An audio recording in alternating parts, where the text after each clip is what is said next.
नमस्कार दोस्तों, मैं विपुल राजप्रीत स्वागत करता हूं विपुल एजुकेशन चैनल पर आप सभी का। दोस्तों, हमने कक्षा 10 की जो राजस्थान इतिहास एवं संस्कृति उसका पाठ नंबर 8 पढ़ रहे हैं, जिसमें लोक नृत्य टॉपिक में पूरा करा चुका हूं। लोक नाट्य का पार्ट 1 भी करा चुका है। लोक नाट्य का पार्ट 1 अगर आपको देखना है तो इस वीडियो के डिस्क्रिप्शन बॉक्स में आपको उसका लिंक मिलेगा, वो देख लीजिएगा। आज हम लोक नाट्य 2 पार्ट 2 कर रहे हैं और इसके बाद मैं इसके प्रश्न उत्तर का वीडियो डाल दूंगा। चलिए पार्ट 2 करते हैं। सबसे पहले लोकनाट्य में जो अगले पार्ट 2 में है वो है गौरी। देखो, वादन यानी वादन का मतलब है बजाने में, संवाद यानी बोलने में, प्रस्तुति करनी मतलब पेश करना, और लोक संस्कृति के प्रतीकों में मेवाड़ के भीलों की गौरी अनूठी है। यानी गौरी में वादन भी होता है, यानी मतलब संगीत नृत्य बजाना मतलब बजाना वगैरह, संवाद यानी आपसी बातचीत, प्रस्तुतिकरण, और लोक संस्कृति जो प्रतीक है उनमें मेवाड़ के जो भील है उनके द्वारा एक लोकनाट्य है, उसका नाम क्या है? गौरी।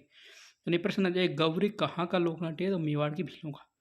इसमें पौराणिक कथाएं यानी पुरानी कथाएं, लोक गाथाएं यानी लोकों मतलब सामान्य जीवन की जो लोक गाथाएं वो, और लोक जीवन की अलग अलग झांकियों पर आधारित नृत्य और नाटिकाएं होती है। गौरी एक क्या है? एक धार्मिक लोकनाट्य है। गौरी क्या है? एक धार्मिक लोकनाट्य है, यानी धर्म पर आधारित एक लोकनाट्य है क्या? गौरी। ठीक है, जो शिव और भस्मासुर की कथा पर आधारित है। यानी ये क्या है? किस पर आधारित है? शिव, भगवान शिव और भस्मासुर की कथा पर आधारित है।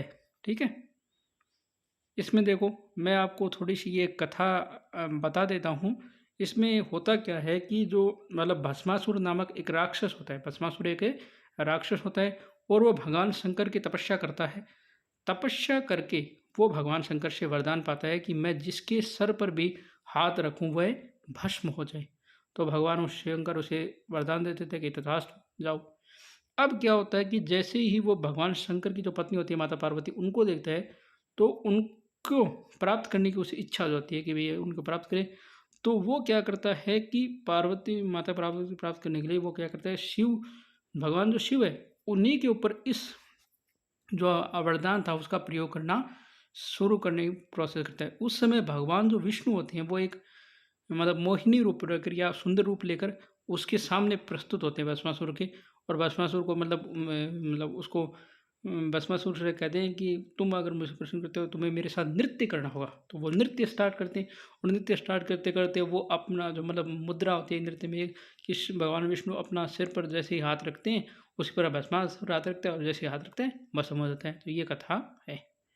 अब देखो, रक्षाबंधन के दूसरे दिन भादवा कृष्णा एकम को खेड़ा देवी से भोपा गौरी मंदिर आज्ञा लेता है। यानी उनकी जो मतलब देवी है एक खेड़ा देवी, उनसे भादवा कृष्ण एकम यानी भादवे की कृष्ण एकम यानी अपने भाषा में या मतलब मारवाड़ी भाषा में कहा भादवे लागते एक्यून, जो भाव मतलब जो भोपा होता है वो इनका, वो गौरी मंत्र की आज्ञा लेता है किससे? खेड़ा देवी से। इसके बाद पात्रों के वस्त्र बनाए जाते हैं।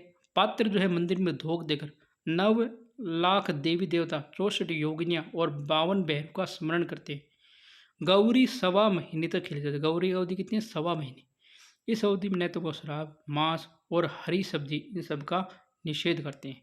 जिस गांव से गौरी आरंभ होती है वहाँ इसका खर्च वहन करते हैं। यानी जो गांव है वही इस गौरी का पूरा खर्च वहन करता है। गौरी का मुख्य पात्र है बुढ़िया, भस्मासुर। मुख्य पात्र कौन है? बुढ़िया, जो भस्मासुर का जप होता है। राया, ये स्त्री रूप में पार्वती और विष्णु दोनों की प्रतीक होती है। झामटिया, ये लोक भाषा में कविता पाठ करता है। खड़खड़िया, उसे दोहराते हुए जो जोकर का अभिनय करते हैं। बूढ़िया, खटखड़ियों के जो संवाद उनको पूरा करते हैं। अन्य पात्र खेला कहलाते हैं। इसमें गौरी में केवल केवल कौन होते हैं? पुरुष पात्र होते हैं। इसमें गणपति, भमरिया, भेवाड़, मीणा, कानगुजरी, जोगी, खाड़लिया, भूत, लाखा बंजारा, नटड़ी, मेता, माता और शेर के खेल, तो यानी ये सारा खेल भी होते हैं। तो ये है गौरी। उसके बाद हम बात करते हैं रमत की। अगला जो लोकनाट्य है वो है रमत। देखो, होली के अवसर पर जितने भी लोक रंजन है यानी जितने भी लोग मतलब मनोरंजन के साधन उनमें सबसे प्रचलित है रमत। यानी रमत होली के टाइम खेली जाती है। रमत जो है जैसलमेर, फड़ौदी और बीकानेर में आयोजित होती है। सुविख्यात जो लोक नायक और महापुरुष है उनके ऊपर जो है रमत का रंगमंच के ऊपर मंथन करना ही रमत कहलाता है। मुन्नीराम व्यास, तुलसीराम, फागू महाराज, सुहा महाराज, तेज कवि जो जैसलमेरी हैं आदि की जो है प्रमुख रमक रचयिता है। तेज कवि जैसलमेरी ने तो रमत का अखाड़ा श्री कृष्ण के कंपनी नाम से चालू किया था और 1943 में उन्होंने स्वतंत्र भावनी रचना की थी और महात्मा गांधी को भेंट की थी। यानी आपको याद रखना है कि तेज कवि ने किसकी रचना की थी? स्वतंत्र भावनी की, और महात्मा गांधी को भेंट कर दी। कब करी थी? 1943 में। रमत की सबसे ज़्यादा बड़ी विशेषता है उसकी साहित्यिकता, यानी उसके साहित्य। इस व्यावसायिकता के युग में आज भी सामुदायिक लोकनाट्य का रूप है, ये सामुदायिक लोकनाट्य का रूप है। रमत की मूल ऊर्जा टेरिये होते हैं, जो इसकी टेर लगाते हैं ना, वो टेरिये इसकी मूल ऊर्जा होते हैं। रमत का मंचन जो है खुले मोहल्ला या मंडी, जो मतलब बड़े बड़े बाजार चौक होते हैं वहाँ पर होता है। बड़े बड़े लकड़ी के जो पाटे होते हैं उन पर राजा रानी बैठने के लिए छतरी नुमा सिंहासन बनाया जाता है। मुख्य मंच के चारों ओर दर्शक बैठते हैं। ऊंचे मंच पर जो वादक मतलब नगाड़ा बजाने वाले तबला, झांझ, चिमटा, तंदूरा, ढोलक, हारमोनियम आदि लेकर एक कोने में बैठते हैं। टेरियों की बोल जो है उसके साथ पात्र नाचते हुए अनेक कला प्रदर्शन करते हैं। बीकानेर की जो रमत में आचार्यों की चौक है, वहाँ की अमर सिंह राठौड़ की रमत, जबकि बिस्सेक की चौक की चौबेल नौटंकी रमत, काकाणी व्यास की चौक की जमुना दास जी की रमत, ये प्रसिद्ध रमतें हैं बीकानेर की। ठीक है, इसके बाद अगला नाट्य है तमाशा। तमाशा कहाँ का प्रसिद्ध है? जयपुर का। महाराजा प्रताप सिंह के काल में ये हुआ था। भट्ट परिवार जो है वो तमाशे के लिए मतलब किसी का नाम आता है कि भाई तमाशे से मतलब किसका संबंध है? भट्ट परिवार का। ठीक है, ये आज भी तमाशा का लोक मंचन करते हैं, जैसे फूलजी भट्ट है, गोपी कृष्ण भट्ट है और वासुदेव भट्ट। गोपीचंद तथा हीर रांझा यहाँ के मुख्य तमाशे हैं। तमाशे का आयोजन कहाँ होता है? खुले मंच पर, जिसे क्या कहा जाता है? अखाड़ा। इसमें संगीत, नर्तन और गायन तीनों की तमाशे में प्रदान करते हैं, यानी संगीत, नर्तन और गायन तीनों की तीनों कला किस में दिखाई देती है? तमाशे में। अगला आता है स्वांग। देखो, लोकनाट्य में स्वांग भी एक बहुत परंपरा है। स्वांग का अर्थ है किसी विशिष्ट ऐतिहासिक, पौराणिक, लोक प्रसिद्ध, समाज में प्रसिद्ध चरित्र, देवी देवताओं की तरह मेकअप करना, वेशभूषा धारण करना। आप सभी लोग परिचित होंगे कि हमारे यहाँ पर गाँव में जो मतलब स्वांग करने के लिए आते हैं, जिन्हें भांड कहा जाता है, वो आते हैं, वो स्वांग रचते हैं। मतलब किसी भी देवता का स्वांग रच लिया, नारद का स्वांग रच लिया, रावण का स्वांग रच लिया, और किसी अलग अलग प्रकार के स्वांग रचते हैं, उन्हीं को स्वांग कहा जाता है। स्वांग जो है गाँव में बहुत ज़्यादा प्रचलित है। इसका कलाकार बहरूपिया, बहरूपिया मतलब बहुत सारे रूप लेने वाला कहलाता है। इस विलुप्त क्राय कला का सबसे नामी नाम जो है वो केलवा का परशुराम है, और इसके प्रसिद्ध कलाकार है जानकीलाल भांड भीलवाड़ा से। भारत उत्सव में उन्होंने जो भारत उत्सव है उसमें उन्होंने राजस्थान का प्रतिनिधित्व किया था। ठीक है, और एक छोटी सी बात और है कि दूल्हे की बारात जब लड़की वालों के यहाँ चली जाती है, तब पीछे से जो वर पक्ष की महिलाएं होती है, वो वर और वधू की नकल के रूप में जो स्वांग प्रस्तुत जैसे टूटिया, टूटकी, खोड़िया निकालना कहते हैं। इसमें एक महिला वर और दूसरी वधू बनती है और उनकी नकल विवाह कराया जाता है। इसका एकमात्र उद्देश्य होते हैं असली वर वधू को आदि व्याधि से मुक्त रखने की मनोकामना, यानी मतलब टूटिया जिसे आम भाषा में कहते हैं, आप सभी को पता होगा टूटिया का। उसके बाद देखिए लोक नाट्य। राजस्थानी जो लोक नाट्य है इसमें लीला नाट्यों की जो है महत्वपूर्ण भूमिका है, जैसे रामलीला और रासलीला।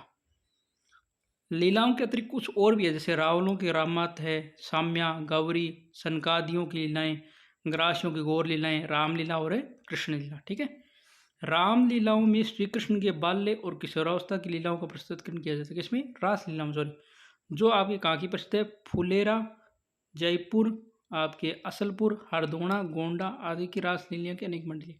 जबकि जो रामलीला है इसका मुख्य प्रयोजन होता है भगवान श्री राम के जीवन प्रसंग का जीवित प्रयोजन। इसमें भरतपुर, आपके पाटुदा और बिसाऊ की जो है वो प्रसिद्ध है। राम जीवन से संबंधित जो महत्वपूर्ण समय अर्थात समय, इसको नाट्य शैली में प्रस्तुत किया जाता है। इसमें नृत्य, आपके गीत, विभिन्न वाद्यों का प्रयोग किया जाता है। गौर का आयोजन ग्रासियों द्वारा वैशाख शुक्ल चतुर्दशी को बख्योर, यानी बख्योर की जो ग्रासियों की जो गौर है वो वैशाख शुक्ल चतुर्दशी को बख्योर गणगौर नाम से की जाती है। इसमें लकड़ी की गौर व हंसर को, इस सिर को हंसर कहते हैं। हंसर को ग्रास स्त्रियां अपने सिर पर रखकर नृत्य करती है। इसी बीच में जो पुरुष होते हैं वो मुखटा लगाकर तलवारबाजी करते हैं। सनकादि की लीलाएं राजस्थान में प्रसिद्ध है। इन लीलाओं के प्रमुख अखाड़े गोसुंडा जो चित्तौड़गढ़ में और बस्सी जयपुर में है। गोसुंडा में राधा कृष्ण के युगल स्वरूप व रासादी लीलाओं का आयोजन किया जाता है। अवतार के जो चेहरे होते हैं उनके विभिन्न विभिन्न मुकुट धारण के, जैसे बस्सी में तो ब्रह्मा, गणेश, कलिका, हिरण्यकश्यप, नरसिंह अवतार आदि की झांकियां प्रस्तुत की जाती है। अगले लोक नाट्य आता है धौलपुर का, करौली का, भरतपुर, गंगापुर, भरतपुर, सवाईमाधोपुर का नौटंकी। नौटंकी जो है प्रसिद्ध है, क्योंकि नौटंकी जो ये लोक नाट्य ये यूपी का वैसे मतलब प्रमुख नाट्य माना जाता है, और यूपी के साइड वाले जिले टच है, इसके कारण यहाँ नौटंकी प्रसिद्ध है। नौटंकी के नाटकों में जैसे रूप बसंत है, नकाबपोश है, सत्यवती राजा हरिश्चंद्र है, राजा भरतरी आदि मुख्य हैं।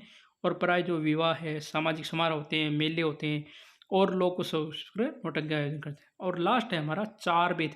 ये कहाँ का प्रसिद्ध है? टोंक का प्रसिद्ध लोक नाट्य है।